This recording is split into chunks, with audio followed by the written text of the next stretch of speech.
Good afternoon. Today's briefing on COVID-19, the novel coronavirus, will feature two speakers, Dr. Jennifer Russell, Chief Medical Officer of Health, and Premier Blaine Higgs. Bonjour. Pour la séance d'information aujourd'hui sur le COVID-19, le nouveau coronavirus, nous aurons deux intervenants, le Dr. Jennifer Russell, médecin hygiéniste en chef, et le Premier ministre Blaine Higgs. Dr. Russell.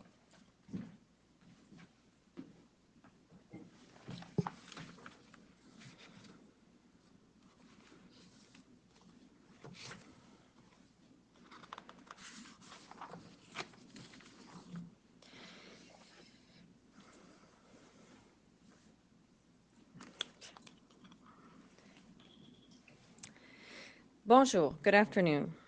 As we continue to manage the COVID-19 outbreak in New Brunswick, I want to thank all New Brunswickers for the sacrifices they are making to help us flatten the curve of the disease and slow down its progress through our population. I'm pleased that the New Brunswickers are taking seriously the state of emergency announced yesterday by the Premier, and it is imperative that this continues. Je suis heureuse de constater que les Néo-Brunswickois prennent au sérieux l'état d'urgence décrété hier par le Premier ministre. Il est essentiel que cela continue. Je ne le répéterai jamais assez, restez à la maison autant que vous pouvez. I cannot stress enough, stay at home as much as you can. Staying home and maintaining social distance can and will save lives. But keeping social distance does not mean we are unable to maintain our social responsibilities. Aujourd'hui, je tiens à rappeler aux Néo-Brunswickois qu'ils peuvent tous apporter une aide infiniment précieuse au système de santé en donnant du sang. L'approvisionnement en sang est déjà essentiel à notre système de santé en temps normal, et ce que nous vivons n'a rien de normal. Nous devons nous assurer que du sang est disponible quand et où il est nécessaire. Je demande donc à chacun de vous aujourd'hui de prendre ses dispositions pour faire de dons de sang. Today, I would like to remind New Brunswickers of something that they can do that is of immeasurable benefit to our system, to give the gift of life by donating blood. Maintaining our blood supply is vital to our healthcare system in ordinary circumstances, and these are not ordinary circumstances. We must ensure that blood is available when and where it is needed, and I appeal to all of you today to arrange to make a blood donation. I am assured by the Canadian Blood Services that arrangements are in place for people to give blood safely, observing social distance protocols. This is something we can each do to serve our province and its people. And I'm glad to report today that there are no new presumptive cases of COVID-19 in the province. There are still 11 cases in the province and 7 confirmed and 4 presumptive. Je suis heureuse d'annoncer aujourd'hui qu'il n'y a aucun nouveau cas présumé de COVID-19 dans la province. On dénombre toujours 11 cas au Nouveau-Brunswick, soit 7 cas confirmés et 4 cas présumés. I know that many of you have questions in this time of uncertainty. If you are wondering, how do I know if I have COVID-19 virus? There is now an online tool to assess your symptoms.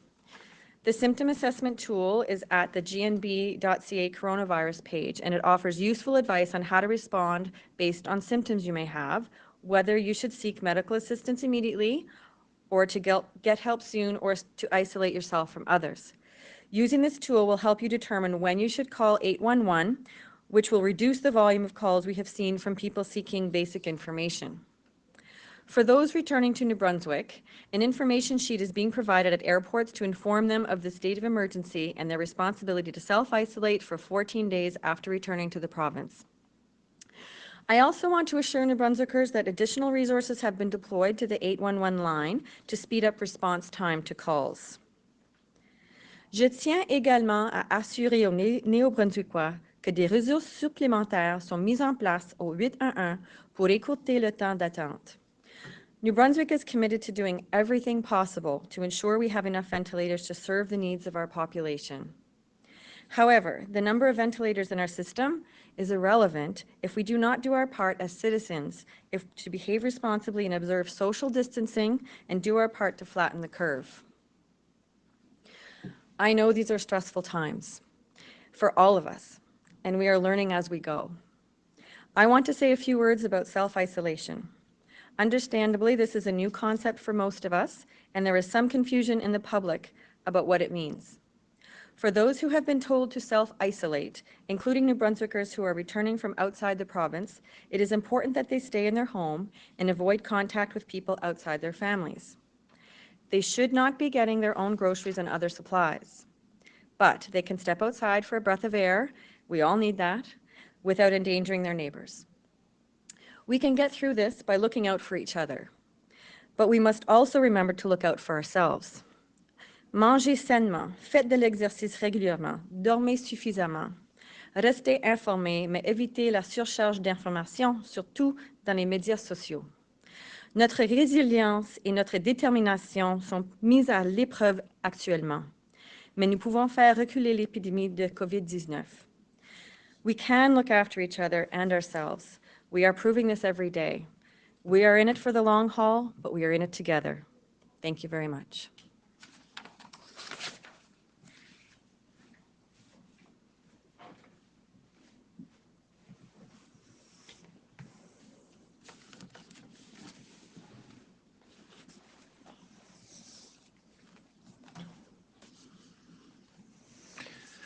Good afternoon. Bonjour. Right now across this province, people are working hard, stocking shelves, bringing in groceries, driving buses, collecting garbage, working in our hospitals and our healthcare centers, working in nursing homes, doing so many different things so that our lives can function as normal, at least as normal as possible. Présentement, dans toutes les provinces, les gens travaillent fort. Elles remplissent les intérêts, sont derrière les cases. Enregistrent, conduisent les autobus, collectent les déchets, font toutes sortes de choses pour que nos vies soient aussi normales que possible. There are also people working in agriculture and fisheries, seafood production and processing, as well as agricultural production. These services and the people who make them possible are vital to our provincial and national supply chain. Much of this work is behind the scenes, but others are dealing with the public day after day in the grocery stores, pharmacies, and food service. I want to take a moment to thank all of these dedicated workers on behalf of all New Brunswickers. It isn't easy to go to work when many are being told to stay home. I appreciate that you continue to do so, and I know that all New Brunswickers do as well. I've been proud to witness firsthand the professionalism of our public service. They have risen to the challenge and are to be commended for their unwavering support to New Brunswick. It is imperative that the rest of us do what we can to help these people stay healthy. If you're not feeling well, ask someone else to go to the grocery store or pharmacy for you. Il est indispensable que le reste d'entre nous faisons ce que nous pouvons pour garder ces gens en santé. Si vous ne vous sentez pas bien, demandez à quelqu'un d'aller à l'épicerie ou la pharmacie pour vous. I want to take this opportunity to remind employers and workers of the responsibilities under our state of emergency. Health and safety at work is especially important in these times. Employers need to take precautionary measures to reduce the level of exposure, practice good workplace hygiene, allow workers to work remotely if possible. Employers, public and private, must take these responsibilities seriously. We are counting on you. If anyone has any questions or concern about employers who are not complying with these recommendations, please contact WorkSafe New Brunswick. While it is important that businesses are doing their part, it is important that individuals are as well, including those who are returning home after being away. Canadians returning home from other countries must self-isolate for 14 days. We have many members, many family members, many friends and acquaintances that are returning from the South, coming back home. I just want to encourage each of them to take the special precautions necessary. If you're returning by air, have a family member drop off a vehicle at the airport for you rather than pick you up directly. It's your responsibility because this is the next big wave of potential viruses entering into our province. And we need you to focus on keeping yourself isolated. Let your friends, let your family pick up groceries and deliver them to you. We've had examples we're seeing firsthand at the airport where people are coming home and they're getting into cabs or they're getting into a car with friends and neighbors and they're being driven home. Let's not expose ourselves any more than absolutely necessary. Having a vehicle there waiting for you to drive home yourself is the most assured way to keep separated. Do not go to the grocery store yourself when you return. I've heard stories of that as well. Just picking up groceries, just got back from the south. You know, you may want to greet your friends and neighbors. You may think that it's just wonderful to be home, and we're glad to have you home. But we want to have you for a long time, and we want to ensure that you follow these health rules so that we don't incur any increased risk. This is for everyone's safety, and it must be taken very seriously. And I'm sure there are friends and neighbors that can help each of us to do what we must to ensure the 14-day isolation is kept. Declaring a state of emergency in our province was not a decision that we took lightly, but it was a necessary step to ensure all New Brunswickers understood just how serious this situation is. Déclarer l'état d'urgence dans la province n'est pas une décision que nous avons prise à la légère, mais c'était une étape nécessaire pour assurer que nous, les gens de Nouveau-Brunswick, comprennent la gravité de la situation. The decision has resulted in a lot of calls about what can stay open and what can close. We need to ensure that essential services such as gas stations, grocery stores, pharmacies, automotive repair, post offices, and hardware stores stay open. Food and beverage serving businesses will only offer takeout and delivery services. Hotels, motels, inns, and beds and breakfast will still be offering rooms. Telecommunication providers, construction and maintenance businesses, call and contact centers, cleaning contractors, security agencies, news gathering, laundromats, office supplies, taxis and delivery businesses, among others, will continue their operations. There is a lot of information and changes are happening rapidly. We encourage businesses to call 1-800 number for the Business Navigator line to get answers to any questions they have. That number is 1-833-799-7966. They can also email nav@navnb.ca for information.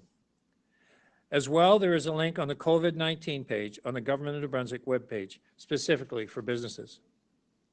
On the business side, I have some updates.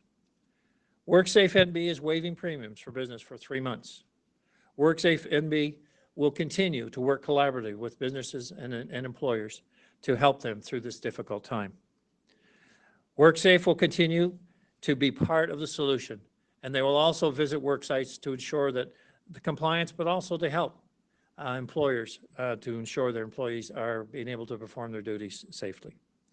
Though business property taxes are required to be paid by May 31st, we will review late penalties on a case-by-case basis to see if the penalty can be waived due to undue financial challenges, such as having to close a business due to COVID-19. Banks are working with personal and small business banking customers to help them manage challenges that some are facing during paid disruptions during the outbreak. This will include a deferral of mortgage payments for up to 6 months and provide some relief to other credit products. Through the department responsible for labor, we are creating critical sector adjustment committees to help minimize the impact felt by any closures, and we are working with companies to mitigate impacts felt in affected regions of the province. We are committed to identifying the needs of employers to improve their capacity for dealing with human resource issues. We know that despite the state of the emergency, there are certain services that government must continue to provide. Nous savons que malgré l'état d'urgence, certains services gouvernementaux doivent continuer à offrir des services. And I know there have been questions about NB liquor and cannabis NB remaining open. And I appreciate the efforts that are being put in by the employees and the employer in this regard.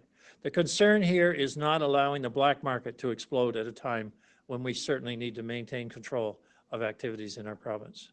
So I thank the employees all through the province that are making the special effort in order to ensure that New Brunswick can continue to function in these difficult times, but as normal as possible.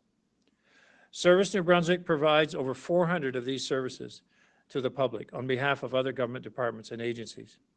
The majority of these can be done online and through teleservices, and these options must be your first choice. However, we recognize that some essential services cannot be done online or over the phone. On Monday, a limited number of Service New Brunswick centers will reopen for essential transactions only. Transactions that are deemed essential and that cannot be done online or by phone. Customers will be screened before entering, and if their transaction is not essential or can be done online or by phone, they will not be permitted to enter. The list of essential services that will be offered at the service centers is listed on the Service New Brunswick website. La liste des services essentiels qui seront ouverts au centre de services seront énumérés dans le site web des services Nouveau-Brunswick. All levels of government continue to work together to find ways to lessen the impact of COVID-19 on people across this country. Earlier this week, the federal government introduced new measures to support workers and businesses through Canada's COVID-19 Economic Response Plan. These measures include an emergency care benefit that will provide income support to workers who must stay home and do not have access to paid sick leave. Workers who are not eligible for employment insurance, such as some self-employed workers who are unable to work due to being sick, quarantined, or having to care for a sick family member, will be eligible to receive $900 biweekly under the emergency care benefit. The federal government also announced an emergency support benefit that will provide income support to workers who are not eligible for EI and who are facing unemployment. Seasonal workers who are no longer eligible for EI may be able to access the emergency care benefit or the emergency support benefit if they are eligible. Low and modest income families who may require additional help with their finances can apply for a one-time special payment through a GST credit. Families with children will be eligible for increased Canada Child Benefit payment amounts. The federal government has also announced a 6-month interest-free moratorium on the repayment of Canada's student loans. This will also be the case for provincial student loans. Le gouvernement fédéral a également annoncé la suspension de remboursement des prêts canadiens aux étudiants sans accumulation d'intérêt. Ce sera également le cas pour le programme provincial des prêts étudiants. We have requested that the federal government consider the deferral or waiving of HST remittances, EI, and CPP remittances for 3 months, or as long as may be required to help small businesses with immediate cash flow needs. I encourage anyone who needs support to make use of the economic measures being put in place to help you and your family get through this difficult time. J'encourage tous ceux qui ont besoin de support à utiliser les mesures économiques mises en place pour qu'on puisse vous aider, vous et votre famille, et surmonter cette période difficile. Though some provincial services have been halted temporarily, others have not. I want to remind New Brunswickers that social workers at the Department of Social Development continue to provide essential services to protect children and adults. This means they will continue to need to visit homes where the safety of the children or adults is possibly at risk. The department is taking all precautions to ensure the safety of its employees and the public. We would ask the public to continue to remain vigilant and to very promptly inform social development of any situation that causes them concern for the safety of children or adults. I understand that New Brunswickers are concerned. Please know that the health and safety of the residents of this province continues to be our top priority, and we will continue to make decisions with that being our focus and our primary goal. I encourage everyone to continue to follow the recommendations of public health and to take care of one another. J'encourage tous les membres à continuer à suivre les recommandations de santé publique et de prendre soin les uns des autres. Thank you. Merci.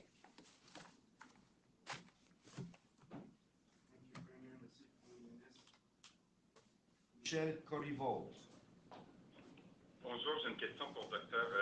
Russell. J'aimerais savoir, Mme Russell, au niveau des hôpitaux dans la province, combien il y a de lits libres ou est-ce qu'on a suffisamment de lits libres? On apprenait ce matin qu'à l'hôpital de Moncton, il y en avait 50 qui ont été libérés. Qu'en est-il pour les ventilateurs, les masques et le personnel médical disponible? Alors, au sujet des lits, je n'ai pas un exact nombre devant moi, mais je sais que toutes les choses que les réseaux font au niveau de diminuer les services non essentiels à ce moment-ci. Ça, c'est des choses qui sont faites avec le but de donner le nombre maximum de lits possible dans le système. Alors ça, je sais que ça, c'est des choses qui sont des choses qui sont déjà faites et ça va continuer à être fait. Au sujet de l'équipement pour les employés, aussi, je sais que l'information qu'on a avec les réseaux et avec nos planifications, c'est j'ai pas de crainte à ce moment-ci qu'on n'a pas assez d'équipement à ce moment-ci. Michel, as-tu une suivi? Oui, j'aimerais poser une question à M. Higgs. M. Higgs, est-ce que vous avez envisagé la fermeture des frontières entre les provinces? Peux-tu répéter, s'il vous plaît? En anglais, s'il vous plaît, monsieur. Have you considered to close the frontier between provinces, and do the province has the power to do that, or do you have to, is it Ottawa who could do that? I guess certainly, Michelle, we'd want to have that as a discussion that all provinces would consider. We've had in my calls with my colleagues and with the Deputy Prime Minister discussed cross-border movement. I mean, we've limited, as you know, all government employees are not to travel outside the province. We're certainly, as most are at home at this point in any case, but we're not doing any outside province travel. We will restrict that if we see that necessary, but I would be encouraging that to be a countrywide kind of imposition on citizens so that we collectively agree that we need to maintain the situation and control it within our own borders. Thank you, Premier. Thank you, Michel. Merci, Michel.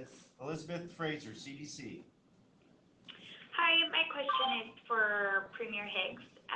You mentioned setting up a line for people to report problems or people not following the rules. Would this apply to both businesses and individuals? And what has the government set up to respond to the calls in terms of enforcing the emergency rules? So if you go onto the government website, you'll see there is a section there related to businesses and a section related to questions or concerns. So we are monitoring that daily. And the idea is that we have a kind of a rapid response team that's addressing particular concerns.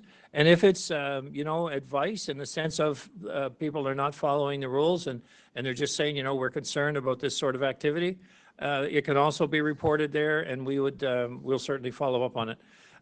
We're just looking to, as I mentioned, about following with some of the WorkSafe surveying with some of the companies and ensuring their employees are safe. We know that employees and employers are anxious about health concerns, as they should be, as we are, in trying to maintain a balance between people that are not necessary to be out and moving around and to keep, a resemblance of our economy moving in a very respectful and a way not to jeopardize health. We want to ensure that we're all paying attention, and any ideas that are brought forward are welcome and will be reacted to promptly. Thank you. Elizabeth, do you have a follow-up? Yes. This is my question again for Premier Higgs. Is there any update at all on transferring ALC patients into nursing homes to give hospitals for breathing room? And has this started, and is there any sort of timeline for this? It has indeed started, and at this point it is going well. And I think out of the total, we're probably about 50% along the way. Thank you, Elizabeth. Thank you, Premier. Adam Harris, Brunswick News. Thank you. Each province appears to be reporting differently where people with confirmed cases of COVID-19 live. Some are reporting more granularly with cities and town names being used. Others are using large health sector boundaries, like in New Brunswick. Dr. Russell, is there any reconsideration of New Brunswick's policy if the number of cases grows? And to both Dr. Russell and Premier Higgs, would the public not take government directives to stay at home more seriously if they were informed of a case in their community? Very good questions, Adam. And certainly, again, this is an evolving situation, so I can definitely see considering those options. And I hear what you're saying about the public and what they understand and hear around cases and the reporting of cases. I think because the situation is evolving and the fact that we know that there will continue to be travelers arriving in this province, all areas of the province, who are at risk of bringing infection with them, I think that's why the message needs to be province-wide around staying at home and following these messages, because we can't predict, again, which location we're going to see a case pop up. We do have to be prepared for that in every corner of the province, and that's why every New Brunswicker needs to be taking the same steps to protect themselves and their families while this is happening, while this is evolving. Adam, do you have a follow-up? Yes. Premier Higgs, you said in the last few press conferences you were reviewing the federal aid plan for any shortfalls. Have you found any? Yes, we have, but I still would like to commend the federal government for their actions to date. You know, certainly, as I've mentioned before, about the restrictions around the border, the recognitions of our trade with Maine, the recognitions of, you know, particularly the residents on Campobello Island, the need for this movement of north and south. But going through the package in detail, I did mention a few items today, you know, about the student loans and then some of the packages that are there for businesses. But I think we're still going through, and we'll come out with more details as we go on, because we're going to be very focused here.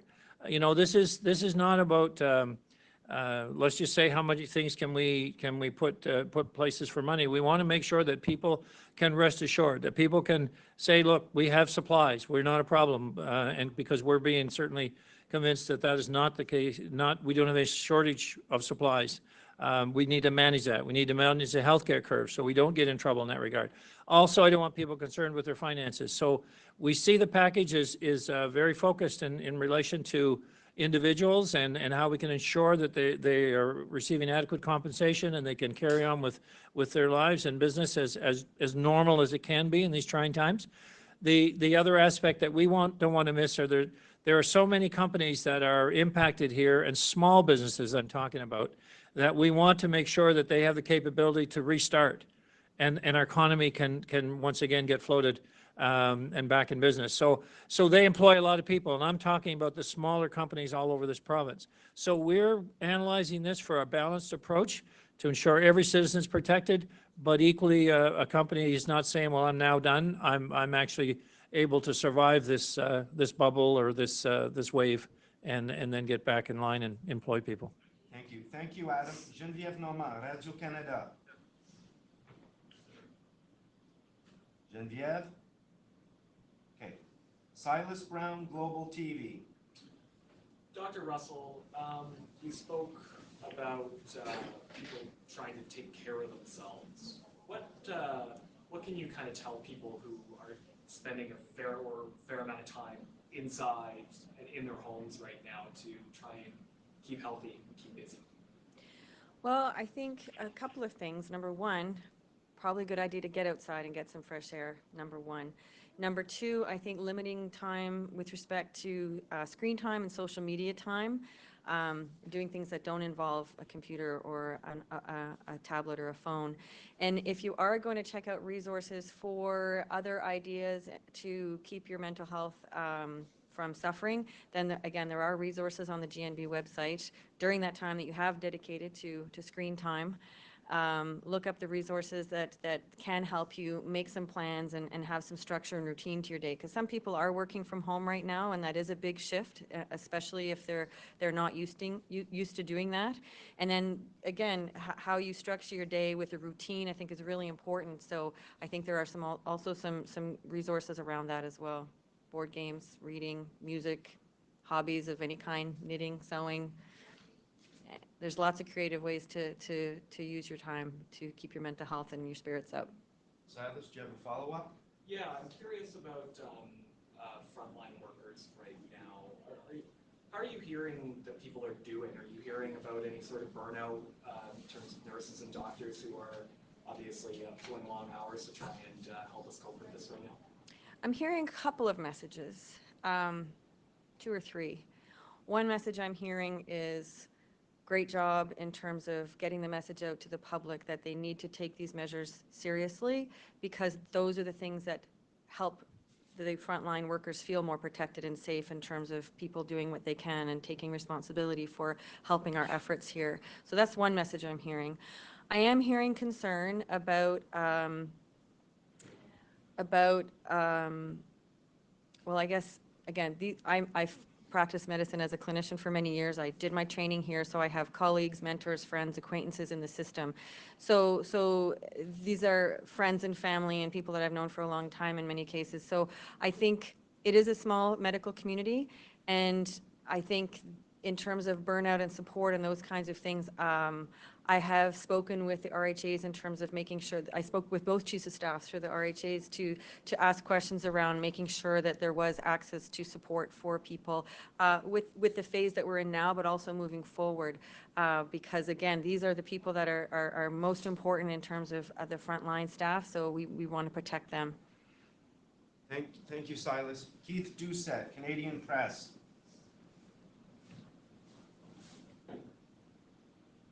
Keith? Mike Cameron, CTV. Thank you, Bruce. Question is for Dr. Russell. I'm wondering, Doctor, whether New Brunswick is testing enough people who are showing symptoms of COVID-19. I'm just looking at Nova Scotia's numbers. They've tested more than 1,500 people. And this may be apples and oranges, but it may not be. I mean, a similar jurisdiction to the west of us, the state of Maine, has tested more than 2,300 people. Could our numbers be artificially low just because we're not testing enough people? That is a good question, and certainly the fact that we've just opened up 13 clinics in the province to increase our capacity to test New Brunswickers is really important. So this week we are ramping up, we are increasing our capability, so not just in terms of the number of clinics that exist, but the throughput will be able to be increased as well. And so this is new this week. Getting the bugs worked out of 811 and the resources that are needed for that have also been something that we've been working at. So I can see that the numbers of tests will most likely increase based on the fact that the system is now responding at this stage. Thank you. Mike, do you have a follow-up? Yes, I do. Thank you, Bruce. It's for the Premier Higgs. I understand you've been reluctant to put a timeline on any of this, but should the government of New Brunswick be preparing parents for the possibility that schools may not reopen the week after next, just so parents can make perhaps longer-term plans? Yes, indeed, Mike. I think it's very real that, in fact, I would say here the schools will not reopen the week after next. I think that, you'll hear more about that from the education minister, but the concept that where we are at this phase is they're looking at alternate ways that they can have educational materials available to students at home and work. I know they're working on those programs, and so although that decision has not been made at this point, I think it's certainly very real. Thank you, Mike. Tom Bateman, Times and Transcript.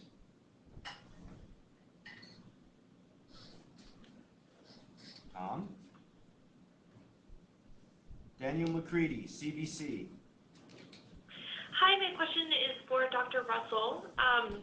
So we've been hearing that some people are having to wait, long time, sometimes 3 days after calling 811 to hear back from a nurse. So I guess from your point of view on the 811 side, is the situation getting worse? Like, how many calls is 811 getting each day? And I guess how many new lines are you guys planning on adding? So there's a couple of answers to that question. Number one, in order to take the pressure off 811, we now have, as I mentioned earlier, on the GNB website, we have a symptom checker and we have an online assessment tool that people can go to and find out about their symptoms and their risks and whether or not they should call 811. So that's number one. We really, really want to direct people to go there first. The second thing is we had earlier in the week increased the number of lines and had some technical issues. So again, we were up to 1,000 calls a day, up from 200. So we went from 200 calls a day to 1,000 calls a day. And as the system is responding and working out all of those things, we're hoping to see that that capacity be something that will be able to handle the flow. So between the website And between increasing the lines and the resources behind 811, we're hoping that this will help the situation. Yeah, just to clarify, like how many lines are being added? Do you know? I don't have that right in front of me, but I know there were a lot, and there's actually now a new outbound center. So some of the people, some of the retired nurses that have come back to work, they are now in the overflow system for taking 811 calls. Thank you, Danielle. Can I ask a follow-up, Bruce? Yes, you can. Okay, so Horizon is saying that the North End Health Clinic on Victoria Street in St. John is better equipped to be a COVID-19 testing center than the center that was set up and then closed down earlier this week at Exhibition Park. I guess, can you elaborate on this? How is that North End Health Clinic better equipped? That is something that Horizon is dealing with right now, so I'm sorry I can't speak to that. Thank you, Danielle. Matthew Wacomo, Lacadie Nouvelle. Docteur Russell, ça fait 2 jours de suite qu'il n'y a pas de nouveaux cas. On est toujours à 11. Comment la population devrait interpréter ce fait-là et comment vous l'interprétez? Ça semble une bonne nouvelle de prime abord, mais j'imagine que c'est plus compliqué que ça. J'ai pas entendu chaque mot que vous avez dit, mais je crois que je comprends la question. La question, c'est parce que dans les derniers 2 jours, on n'a pas annoncé des nouveaux cas. Et qu'est-ce que ça veut dire? C'est quelle information qu'on peut apprendre de cette fait? Alors, oui? C'est ça? Oui? OK, d'accord. Alors, dans une éclosion, comme on avait la rougeole l'été passé, fur et à mesure qu'on a des résultats, on va vous donner les résultats. Mais pour nous, pour analyser cette information, c'est vraiment les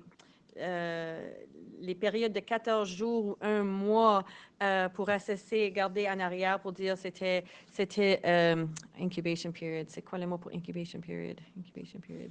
OK, ben. Incubation. Alors, on peut dire, parce qu'on sait qu'il y a des gens dans la communauté qui sont revenus du voyage, que peut-être n'ont pas des symptômes maintenant, ben dans les prochains jours, ils vont développer des symptômes, ils vont se faire tester, et à fur et à mesure que ça arrive, on va trouver d'autres cas. C'est comme ça que notre système est situé maintenant pour déterminer les nouveaux cas. Alors moi, je crois qu'on va voir plusieurs cas de voyage. Mathieu, un suivi? Merci, docteur. Vitalité, depuis aujourd'hui, demande aux retraités du système de la santé de se porter volontaire pour revenir dans le système. Savez-vous si ça donne des résultats pour le moment, ces demandes-là? Et je sais là, que les médecins faisaient la même chose, le Collège des médecins, des trucs du genre. Je crois que ces discussions arrivent. Je suis pas au courant des détails à ce moment-ci, mais je sais que c'est le plan pour augmenter les ressources dans le système. Merci, Mathieu. Dan Arsenault.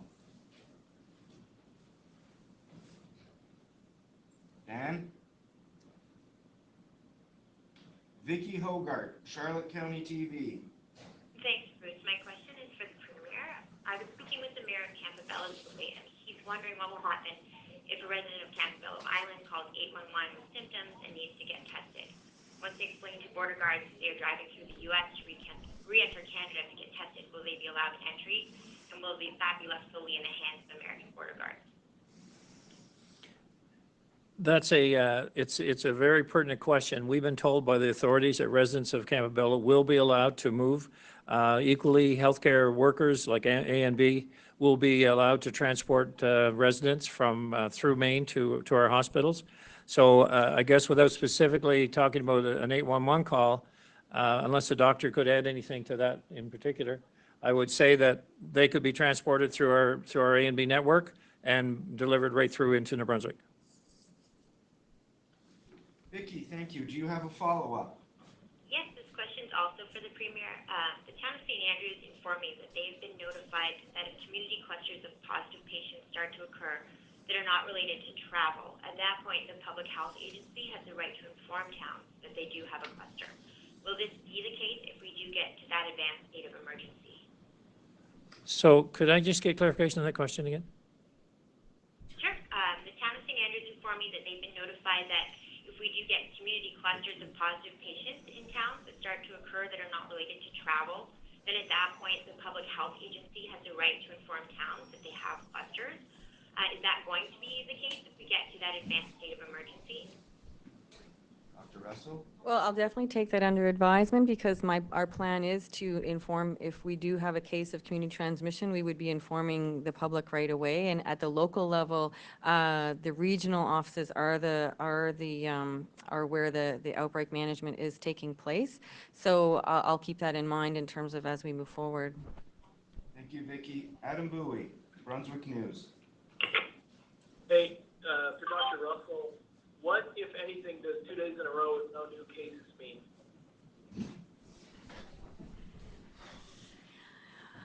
So in an outbreak situation such as this one, and because we expect travel-related cases to continue to pop up, 2 days in a row, it doesn't mean a whole lot other than the test results came back negative.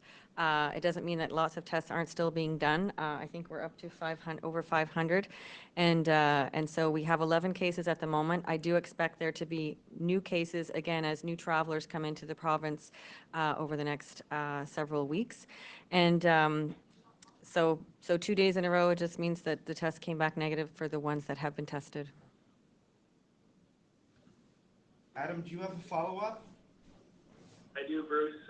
I was wondering if maybe either the Premier or Dr. Russell could talk about what schools are being, what kind of preparations are happening at school, what kind of use could they be used for possibly if needed?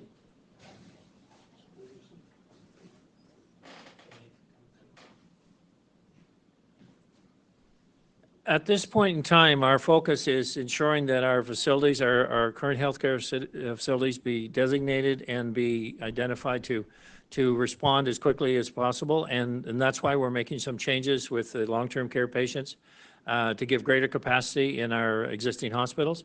Obviously, if the schools are vacant and there are buildings that we need for centers of any kind, they could be used. But at this stage, it's focusing on our current health system and exactly how do we make it more available for any sort of wave that comes through here and be able to respond very quickly. Thank you. Thank you, Adam. Andrew Waugh, Brunswick News.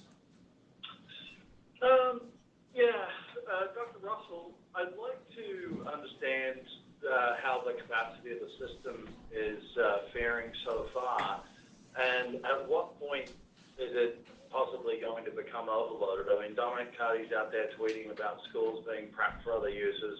The Premier is suggesting that, obviously these could become overflow facilities. So clearly you're preparing for the system to be overloaded. Do you have any projections on when you think that's going to happen? Well, it is difficult to predict. It is a very good question, and I guess we do have to be prepared for that eventuality. Delaying it as long as possible is our goal because we want everybody to be doing their part and we want everybody to be following social distancing and hand washing, et cetera. So all the measures that are in place right now are really designed to delay the system becoming overwhelmed as much as possible. Andrew, do you have a follow-up? We spoke to Horizon this morning, and we're trying to get total numbers of ventilators for the whole province. Now, Horizon told us they've got about 95. The Talatay hasn't answered. Can you give us a firm number of how many ventilators there are for the entire province, please? I have been told that we have 161 and we've ordered 50% more. So, okay, fantastic. Thank you. John Morris, did you have a question? Negative, thank you. Okay.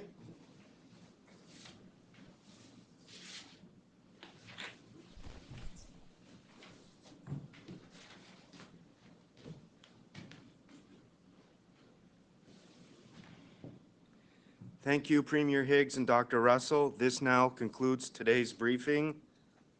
Merci, Monsieur le Premier ministre et Dr. Russell. Ceci met fin à la séance d'aujourd'hui. Merci.